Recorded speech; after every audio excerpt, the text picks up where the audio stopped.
প্রিয় শ্রোতা মণ্ডলী, আসসালামু আলাইকুম ওয়া রাহমাতুল্লাহি ওয়া বারাকাতুহু। আবারও দ্বিতীয় পর্বে চলে আসলাম। মানুষের অন্তর, মানুষের কলব কিভাবে নাপাক হয় সেই বিষয়টি নিয়ে। যারা প্রথম পর্ব দেখেছেন তাদের সকলকে জানাই আন্তরিক মোবারকবাদ, ধন্যবাদ। আর যারা এখনও দেখেননি, পেজটি ফলো করে কিংবা চ্যানেলটি সাবস্ক্রাইব করে আপনারা চ্যানেলের ভিতরে কিংবা পেজের ভিতরে ঢুকে প্রথম পর্বটি দেখে আসবেন।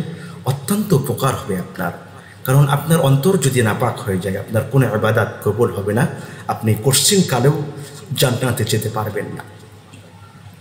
আসুন আমরা আজকে তার দ্বিতীয় পর্ব শুনব, মানুষের অন্তর কিংবা মানুষের কলব কিভাবে নাপাক হয়ে যায়।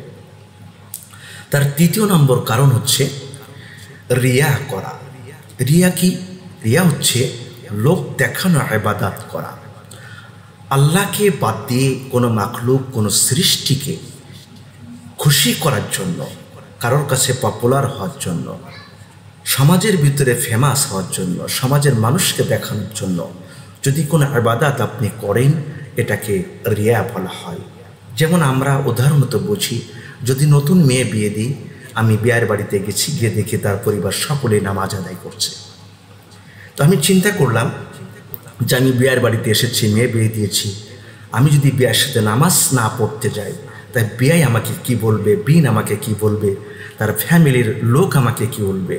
এই উদ্দেশ্য করে আপনি যদি নামাজ পড়তে যান, এটাকে বলা হয় রিয়া। এই নামাজ আপনাকে পড়া যাবে না। আপনি যদি ওই বিয়াইকে খুশি করার জন্য, তাদের ফ্যামিলির মানুষদেরকে খুশি করার জন্য নামাজ আদায় করেন, এই ইবাদতটির নাম হচ্ছে রিয়া কিংবা শিরক বলা হয়। কিংবা আপনি কোরবানির গরু কিনেছেন, বিশাল বড় একটা গরু কিনেছেন 2 লাখ কিংবা 3.5 লাখ 4 লাখ টাকা দিয়ে, যে সমাজের মানুষ দেখুক যে আমি কোরবানি করতে পারি, আমি শিল্পপতি। এই উদ্দেশ্যে যদি আপনি কোরবানি করেন, আপনার এই ইবাদতের নাম হচ্ছে সমাজ দেখানো কিংবা লোক দেখানো ইবাদত করা।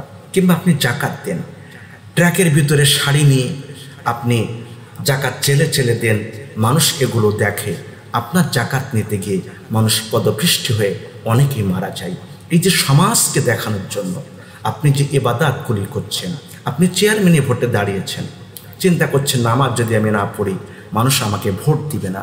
আপনি শুধু ভোটের সময় নামাজ পড়েন, অন্য সময় আপনি নামাজ পড়লেন কি আর না পড়লেও কি, আপনি ঠিকমতো নামাজ পড়েন না।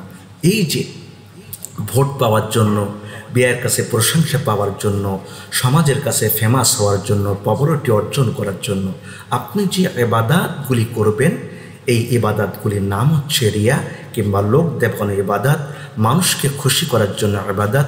এই ইবাদত যদি আপনি করে থাকেন, তাহলে আপনার কলব কিংবা আপনার অন্তর নাপাক হয়ে যাবে, এই ইবাদত করা যাবে না। চতুর্থ নাম হচ্ছে গোলামি বশত সত্যকে বর্জন করা। একটা জিনিস জানেন এটা সত্য জিনিস, কিন্তু ওই সত্য জিনিসটাকে মেনে নিলে আপনার চেয়ারের ক্ষতি হবে, কিংবা আপনার দলের ক্ষতি হবে, কিংবা আপনার পরিবারের ক্ষতি হবে, আপনার নিজের ক্ষতি হবে, আপনার ফ্যামিলির ক্ষতি হবে। ওই সত্যকে আপনি মিথ্যা বলে চালিয়ে দেন। আপনি সত্যের সাথে আপোষহীন না, ওই সত্যকে আপনি মানতে চান না, ওই সত্যকে আপনি আপনার নিজের স্বার্থের কারণে বর্জন করেন। এটা যদি আপনি করেন, তাহলে আপনার অন্তর কিংবা আপনার কলব নাপাক হয়ে যাবে, এটা কখনোই করা যাবে না। আমরা পঞ্চম নম্বর যেটা জানব, সেটা হচ্ছে প্রতিহিংসা করা, হিংসা করা। বর্তমান সমাজে একজন মানুষ আর একজনের ভালো দেখতে পারে না। একজন যখন দোতলা বাড়ি করে, চিন্তা করে কিভাবে টাকা উপার্জন করে, কিভাবে কোথা থেকে টাকা পাই, এর কিভাবে আমি ক্ষতি করব।